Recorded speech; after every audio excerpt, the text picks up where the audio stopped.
Muntik mo na bang maabot ang langit? Nako, wag na kayo magpapahuli. Tumanaw na kayo sa aking vlog. Mostamos mga dong mga day, hindi na kami nagpadugay-dugay pa at pinuntahan na ng aming team. Galing nga pala kami sa lugar ng Trinto, Agusan del Sur at dumayo dito sa Kapatagan, Digo City, Davao del Sur. Kahit nagduduka na ako nyan pero inantos ko talaga kasi sobrang ganda ng mga view dito. Welcome to Apple Flower Garden Mountain Resort. Hey mga doy, grabe ang among ginawa diri kahangin, no? Wala, ba't lang eh? Wala siya eh.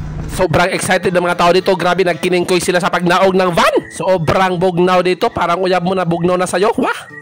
Baka dito mo makikita yung nawawala mong kapatid, oh. Mga dong mga day, mangutan ako sa ilaha kung unsa katog na unsay masulti nila diri sa kanang kuano, Apple Flower Garden Mountain Resort. What can you say? Unsay masulti niyo? Grabe. Murag naa sa Baguio. Uy, na-embrace good na ako ang clouds for the first time. Super cold. Tiya, ano unsay masulti nimo diri sa garden ti kanindot? Tugnaw kayo kanindot. Tugnaw kayo pa. Tugnaw gyud. Magbuutan lagi siya. Hi. Oh.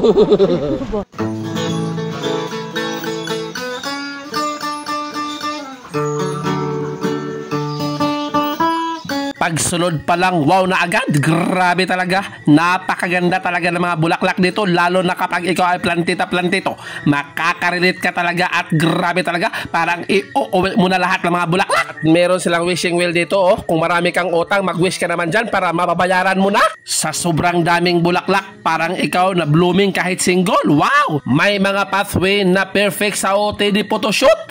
Grabe yan. Kung gusto mo namang mag-overnight, wow, may container van style room sila na may bunk beds, goods for groups, may gazebo pa para sa chill moments. At ang pagkain, wow, may tinulang manok sa malamig na panahon. Paalala nga po, nabasa ko lang yan sa internet ha, hindi namin yan na-try kasi uuwi lang kami dito lang kami. Wag muna tayong umuwi. Maali diri, sabak na diri, sabak na diri, sabak na diri, maali diri, sabak na diri, sabak na diri. Kikita mo sa imagine mo, success ka eh, bigla kang sumakses eh. Dito, step by the step pala. Bago ka sumakses. Pero yung na-imagine mo, biglang kang sumakses. Naniniwala ka ba sa forever? Hay naku, ako naniniwala ako sa forever. Kasi yung dalawang yan, hindi mo talaga yan mapapaghiwalay. View! Wow, view! Pagdating nga pala namin dito, grabe sobrang aga pa niyan, kaya hindi mo talaga makikita ang Mount Apo dyan. Pero kapag tig-init yan, grabe makikita mo daw yung Mount Apo dyan. Dumudungaw sa'yo. Asa mo karon? Mura na alagi mo sa Amerika. Mura gani, no? Ano masasabi mo? Maganda. Sabi no? Murag... Ang kabayo, ipuna to ang kabayo. Pila ka buo kabayo? Isa? Laro din dyan. Oh, isa, duha. Mga kabayo mo na. Wow. Grabe. Oh, look at... Grabe yan.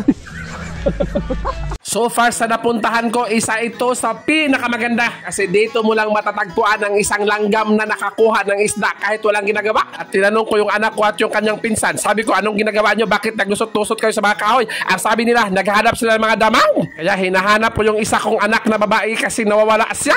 Saan kaya nagpunta yon? Grabe talaga. Ay lumapit sa akin, sabi niya, Papa, videohan mo naman ako dito. Oh, wah! Siya pala ang nawawala kong anak. Para malaman nyo kung gaano kaganda itong lugar nito. Isusoroy ko kayo sa mga bulaklak. Grabe talaga. Sa sobrang daming klase ng mga bulaklak dito. Malilibog ka talaga kung ano ang kakawatin mo. Wah! Ay, mga daw, mga day, joke lang yun. Baka ma-persona non grata tayo. Gusto ko pa namang bumalik dito kapag marami na akong pera. Gusto ko kasi i-try yung overnight nila dito na 1,000 per head. Pero hindi ka na daw alkansin yan dahil matatry mo na yung lahat ng amenities dito. Ang kagandahan dito, mga domaday, parang nasa ibang bansa ka talaga. Kaya ang tambag ko sa'yo kapag pumunta ka dito, magdala ka ng pangmalakasang outfit. Dahil sa sobrang lamig ng panahon, ito talaga yung pangpainit na mga katawang lupa nyo. Wah!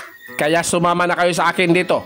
Manaog tayo sa ubos para mandakop tayo ng mga classic isda dito. Kasi parang ang sarap niyang paksiwin. Tingnan nyo naman yan. Oh, wow. Lumapit talaga sila sa akin. Akala nila bibigyan ko sila ng pagkain. Kahit saan ka lumingi. Hindi mo talaga maiiwas ang picturean talaga yung mga view. Grabe talaga. Ikaw, saang lugar ba ang pinakamaganda na napuntahan mo? I-comment yan sa comment section. Dahil nagbungkagan kami sa paglaag dito, iba't iba kami ng destinasyon. Picture dito, picture doon. Kaya naisipan ko talaga itong asawa ko na himuin na lang siya ng model sa videokihan. Kaya ito na, umpisahan ko na. 1, 2, 3. Sa aking pag-iisa, pangarap ka sa tuwing laging fertilizer, humot-humot bulak. Wow, grabe yan. Sabayan niyo ako.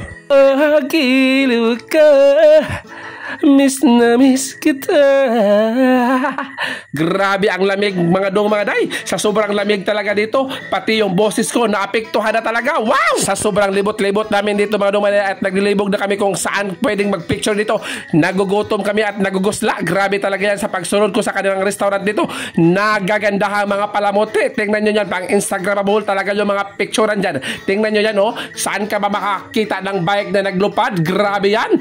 Gusto ko pa naman sana sumakay ng bike, pero ang sabi ng may-ari, sir, wag yan, sir. Decoration lang yan, sir. Kung gusto mo, sir, dyan ka lang magpadyak sa taas, sir. Wah! Oh, kung saan naman eh. Diyo kayo, pag nasa Baguio. Grabe. Wala na kayo makita ang mga bukid. Baka nung maray, grabe, tingnan niyo, no? Puro gabon. Wow. Oh, kalami sa sudan ni ate, ang chopstoy, naloy kay mama. Okay, napainit. Unlimited water. Oo, ni atong view. Perfect. Original Segbin. Mga bata na dito.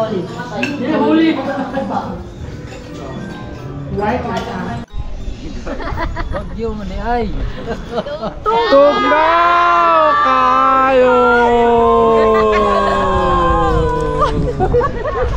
At dahil dyan, grabe, kinuha talaga ng asawa ko yung bike na nakasabil sa taas. Grabe yan! Sa mga moment na yan, hinahanap na namin yung aming mga anak kung saan-saan sila naglusot-lusot talaga. Grabe talaga. Sobrang dami talagang pwedeng mapuntahan dyan. Maglusot-lusot ka lang dyan. Grabe yan. Kakaiba ang lugar na ito mga dong maday. Parang ayaw mo na talagang umuwi. Kaso wala ka ng sapi. Wah! First time ko makakita ng bulaklak na parang sabukin ng kasal. Wah!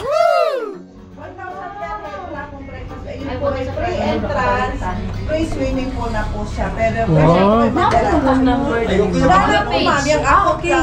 Sige, ma'am. Sige po. Thank you po, ma'am. Thank you, ma'am. At uwi na nga pala kami dyan mga dong mga day. Mga apo ni Boning og Aure. Wah! Habang sa paggawas namin sa kanilang lugar, grabe naisipan ko, tiningnan ko yung building na pinuntahan namin, oh. Para pala siyang barko mga dong mga day. Grabe yung design niya mga dong mga day. Nakaka-amaze talaga. At habang papalayo na ako mga dong mga day, naisipan ko talaga, bakit ba talaga hindi ko nakita yung araw? Puro gabon talaga to mga nakikita ko dito. Gusto ko lang sa latala. Nakikita nyo ba yung kabayo? Grabe yung kinain niya. Minukbang niya yung mga cabbage talaga. Nagputi-puti talaga yan. At siya lang kumain yan. Grabe talaga. Yung mga kabayong puti, brown. Dito ko lang talaga nakita dyan. Grabe yan. At hanggang dito na lang at maraming salamat sa panonood ng aking vlog. Muli, ito po si Dodong Channel na nagsasabi kung wala kang pera, mangutang ka.